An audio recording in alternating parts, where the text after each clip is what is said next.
Hola a todos, estamos nuevamente con los hechos y personajes más importantes de la región, del eje cafetero, del área metropolitana de Pereira, pero ahorita con una gran connotación nacional. Tiene que ver con el panorama nacional, con el panorama político nacional, en fin. Pero dejemos que sea Eduardo Cardona Mora, que ustedes ya lo han conocido, quien nos cuente quién es Eduardo Cardona, sus estudios, su trayectoria. Cuéntenos, Eduardo, ¿cómo le ha ido? Jorge Eduardo, muy grato, muy contento de estar aquí. Saludo pues a todos tus oyentes. Digamos que hablar de uno mismo no es fácil.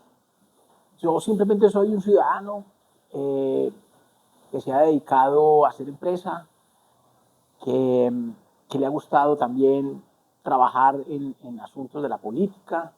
Tengo, digamos que un pasado combinado entre empresa, política y academia, que digamos que es una manera como de definirme muy básicamente. Pero usted es abogado. Sí, mira, yo soy abogado, yo estudié aquí en la Universidad Libre.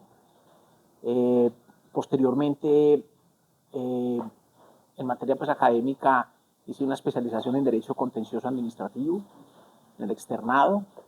Hice otra especialización en Derecho Penal en la Universidad Santo Tomás. Hice una maestría en Gobierno y Políticas Públicas con la Universidad del Externado y la Universidad de Columbia.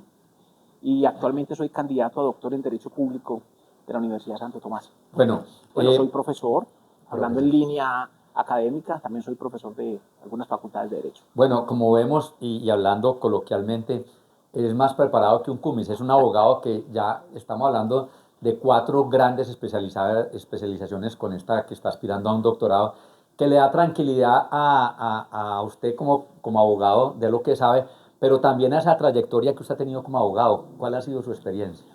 Mira, Jorge Eduardo, yo llevo 17 años ejerciendo mi profesión.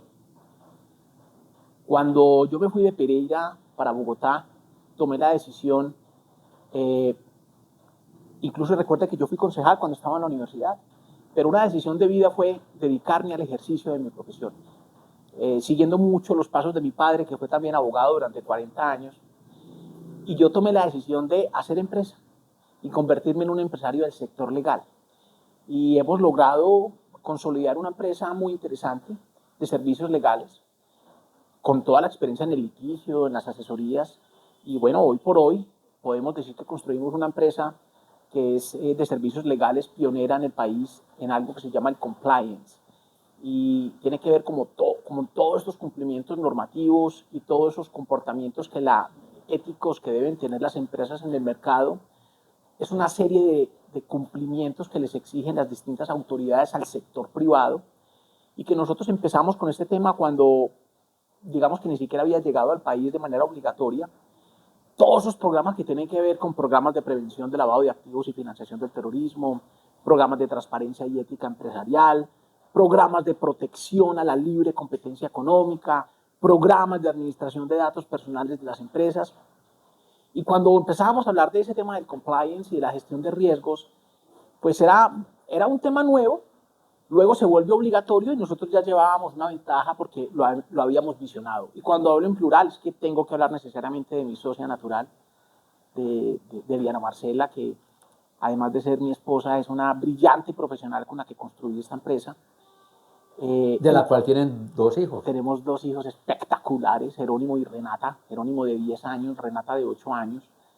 Eh, y logramos como consolidar ese proyecto empresarial y hemos logrado unos hitos que nos han identificado fácilmente como una empresa líder en Colombia en estos asuntos de compliance y gestión de riesgos empresariales y de derecho de la empresa. Bueno, todos los que nos hemos ido a estudiar y a trabajar en Bogotá, pues no agradecemos sino eso.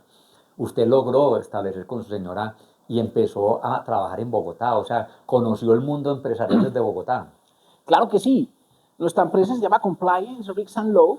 Es una empresa que tuvo que competir con las grandes ligas de Bogotá, que no es fácil.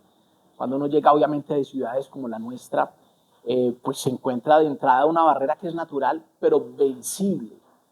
Porque yo creo que cuando uno quiere participar en el mercado, pues hay que esforzarse muchísimo y si tú quieres un lugar en el sector en el que te desempeñas, tienes que competir y competir muy duro. Y nosotros lo logramos y ¿no? Si me lo preguntas, nosotros permanentemente tenemos que disputar muchos tipos de, no solamente de litigios, sino de consultorías con las grandes empresas del país y eso es tal vez de las cosas más apasionantes de esta actividad que yo hago y es ese sentido de la competencia. Además, Jorge Eduardo, yo soy primero pues un experto en lo que se llama libre competencia económica, luego la practico también porque soy un defensor del Estado liberal, de la economía liberal, de los mercados abiertos y eso pasa necesariamente por competir, sí, pero fíjate que se compite con ética.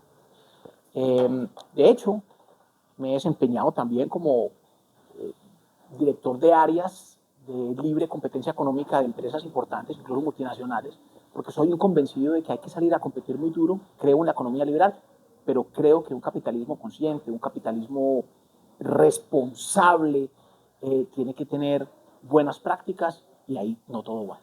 Bueno, habrá tiempo después en otro episodio de hablar de ese futuro de esa empresa que ahorita tiene la sede aquí en Pereira y tiene muchos éxitos. Pero entonces volteemos ya, conocemos toda su preparación académica y esa trayectoria laboral tan buena y hablemos de cómo yo lo conocí a usted. Yo lo conocí cuando fui citado al consejo, yo era funcionario público y me dijeron, mire, el concejal Eduardo Cardona lo citó a un debate de control político. Allá me citaron varios. Pero le fue bien. Estaba Freddy Arias, Lucas Arbeláez, estaba usted. Y bueno, y yo pues me fui con susto porque qué señores para hacer debates serios.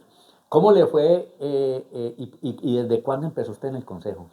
Oh, fíjese que es que a mí la política ha sido como, me ha seducido bastante, ¿cierto?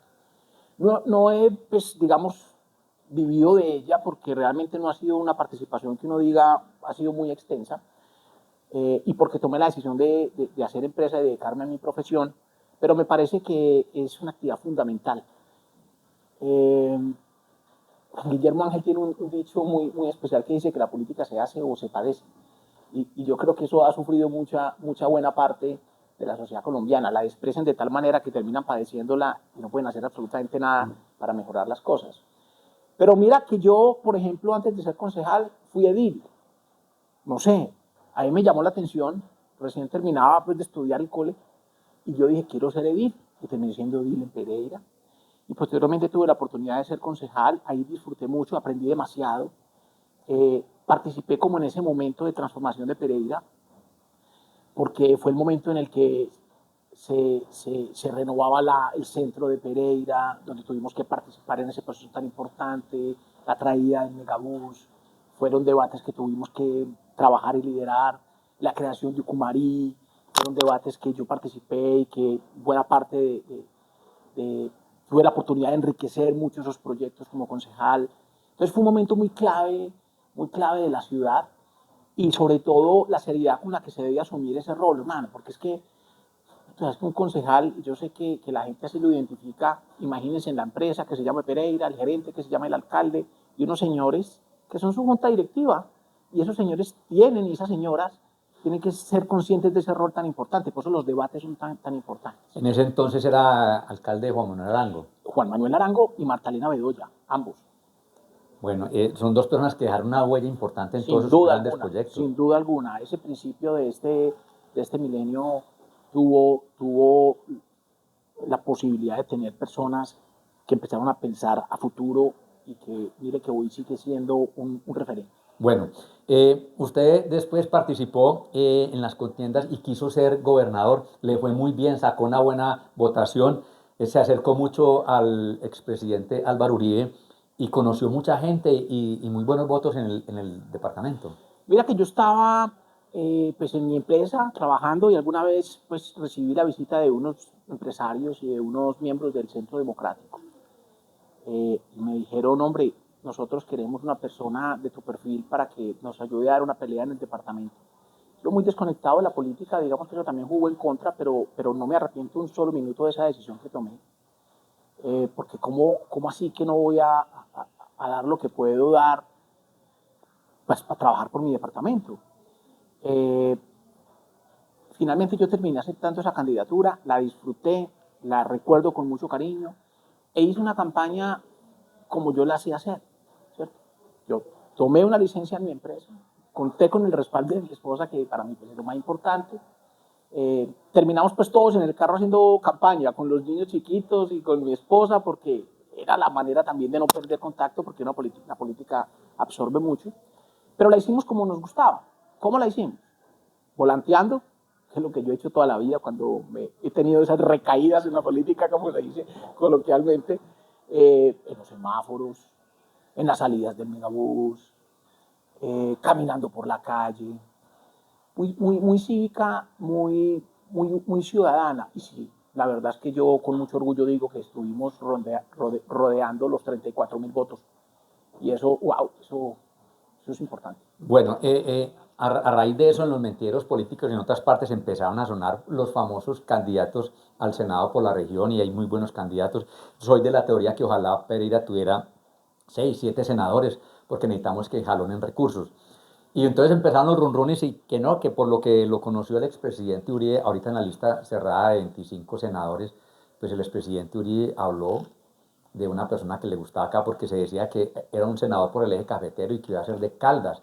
Y dice, no, que el presidente Uribe le gusta a Eduardo Cardona y también hablaron de una candidata presidencial como Paloma Valencia y con ese aval lograron estar en el top 25. Cuénteme si eso es verdad o qué es lo que usted quiere o qué es lo que está pasando. Bueno, eso me parece muy buena pregunta porque efectivamente yo en este momento soy precandidato al Senado por el Centro Democrático. Precandidato al Senado por el Centro Democrático. Y eso obedece a ¿qué? A una decisión del partido de presentarle una lista a los colombianos en una modalidad que se llama lista cerrada. Mucha gente no sabe qué es eso.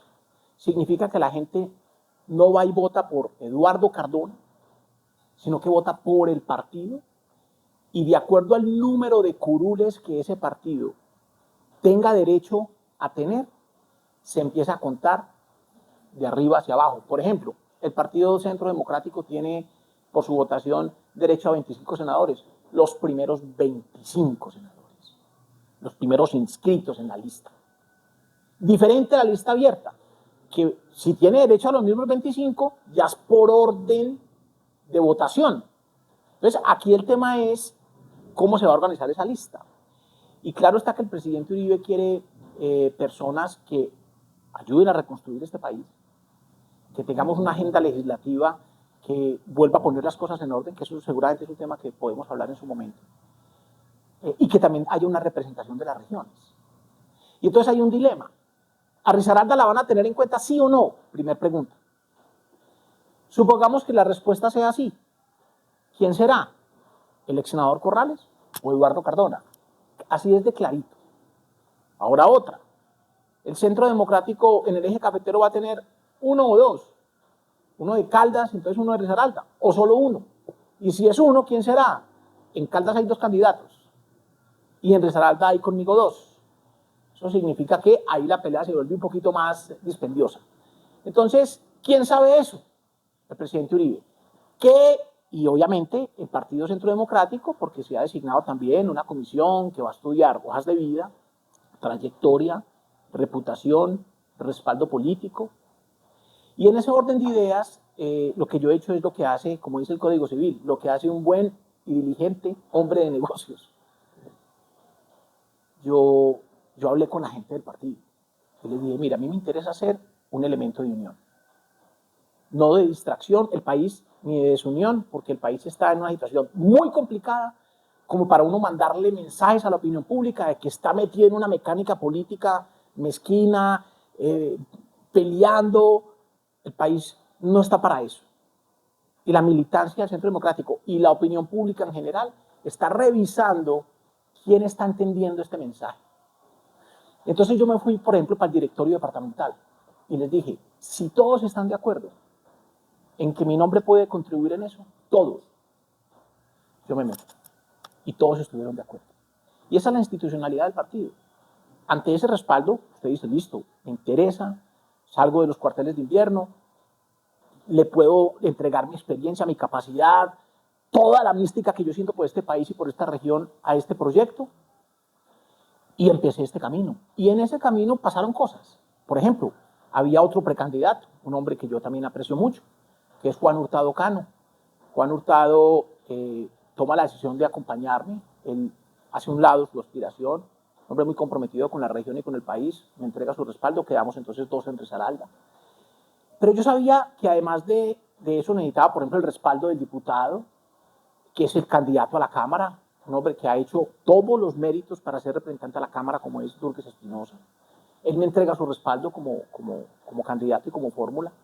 Me parece que fue un acto también de desprendimiento. El único compromiso es, vamos a trabajar por el departamento. Y había que dar también un mensaje de que somos capaces de trascender las fronteras del río La Vieja y del río Barbas y del río Chinchiná. Vamos a hablar de región, vamos a hablar de región. Y empecé a visitar nuestros departamentos vecinos y me encuentro con algo muy importante, el respaldo del directorio del Quindío.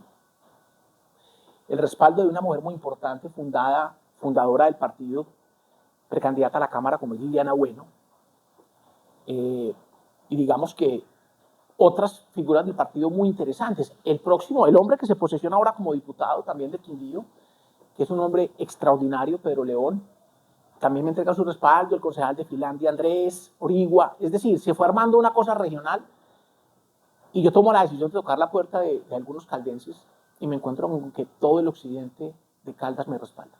¿Y quién es todo el occidente? Los comités y los concejales de Río Sucio, Anserma, San José de Caldas y Belalcázar. Entonces, claro, uno se siente pues contento de poder hacer esa convocatoria y en este momento estamos dando la pelea porque hay una cosa muy importante. Risaralda debe estar en esa foto porque necesitamos, como bien lo decías, representación en el Congreso.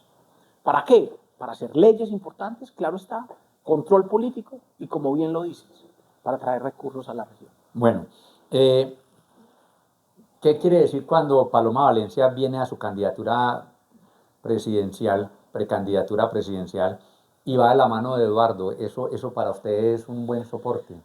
Paloma lo explicaba, y creo que en tu programa, no sé, y en otros, decía, lo que pasa es que yo vengo trabajando con Paloma hace casi 7 años. Obviamente trabajando en el sentido como una persona que no está vinculada a ningún cargo, ni al Congreso, ni nada, sino pues como independiente en los temas importantes del país. Y ella lo mencionaba, estudiando los temas, estudiando las leyes, organizando los debates, compartiéndole ideas. Ella no es sumamente inteligente, con una capacidad de trabajo brutal, ¿cierto? Entonces los que la acompañamos tenemos que tener un nivel alto de capacidad también de aportar. Y yo he venido con ella trabajando desde eso, desde la candidatura a la gobernación, y ha sido una experiencia extraordinaria. He conocido una estadista, una mujer que va mucho más allá, con un carácter increíble, muy comprometida, que representa nuestros valores. ¿El valor de qué? Los valores de la familia, el valor del libre mercado y la libre empresa, los valores el valor de la seguridad. Una cosa que nosotros tenemos que defender. Entonces, claro, cuando una persona de esas, que además es precandidata presidencial, los candidatos presidenciales por lo general buscan la manera de estar, digamos que a la vez con todos, porque lo necesitan, pero ella toma una decisión que yo recibo con mucha gratitud y es decir, sí señores, ese es el candidato que yo quiero que represente esa zona del país y me la juego con él, creo en él, lo conozco, le ha aportado al país, me ha aportado a mí como dirigente política en los grandes logros que ella ha tenido en el Congreso. Y por eso yo digo con mucho orgullo que mi candidatura sale de las entrañas de ese equipo político que lidera Paloma Valencia. Bueno, el presidente Uribe también lo sabe. Hombre, claro, yo creo que salir uno a aspirar en un partido político como el Centro Democrático, sin que el jefe del partido lo sepa, pues sería algo como medio ingenuo. Claro, el presidente me conoce, yo tengo una cercanía con él muy importante, hemos compartido muchos temas. ¿Cómo le parece, hombre, que una vez me dice el presidente Uribe, no solamente política, por eso te cuento esta historia, una vez me dice el presidente Uribe, hombre, doctor Eduardo, estoy buscando unos poemas del maestro Luis Carlos González. Y entonces yo le dije, yo los consigo, presidente. ¿Qué problema?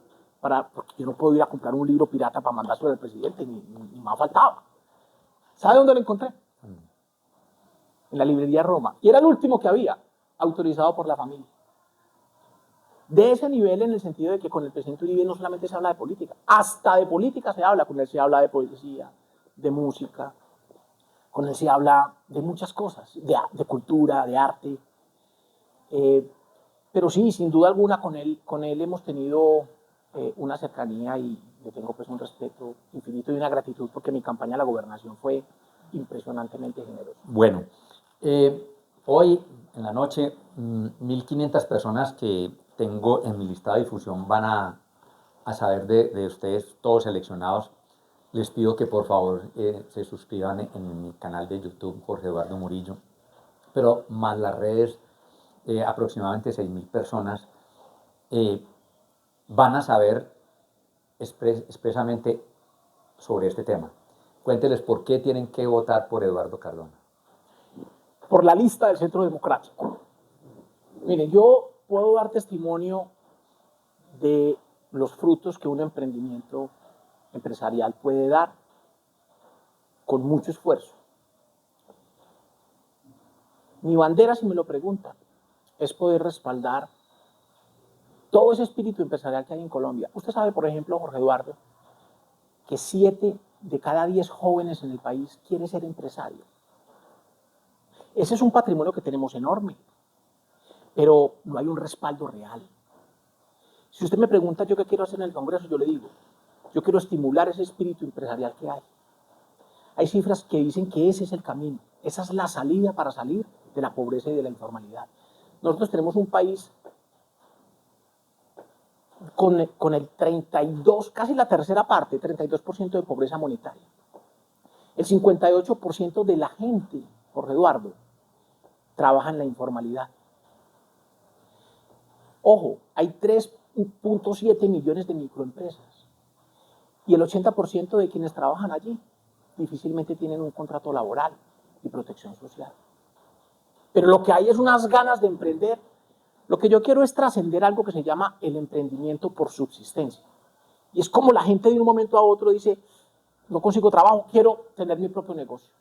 Pero no duran nada, porque tienen unos requisitos muy difíciles para poder adquirir, por ejemplo, capital semilla, formación para el trabajo, manejo de finanzas, estructura de costos, buena toma de decisiones. Y por eso nosotros queremos vincular incluso al sector privado. Por ejemplo, tenemos una figura que queremos impulsar desde el Congreso que se llama la proveeduría incluyente. ¿Cómo vamos a hacer para que las grandes empresas, incluso las conozco por dentro porque las asesoro, hombre, y sé que tienen ganas de hacerlo, pero no hay una organización, le compren a los pequeños? ¿Cómo vamos a hacer para que tengan acceso a crédito?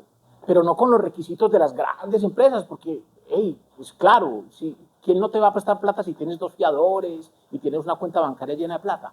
Nosotros tenemos que tener una fórmula que permita que se le entregue al microempresario y al emprendedor capital semilla y que el respaldo, por ejemplo, sea el Estado o entre ellos mismos, a través de la asociatividad.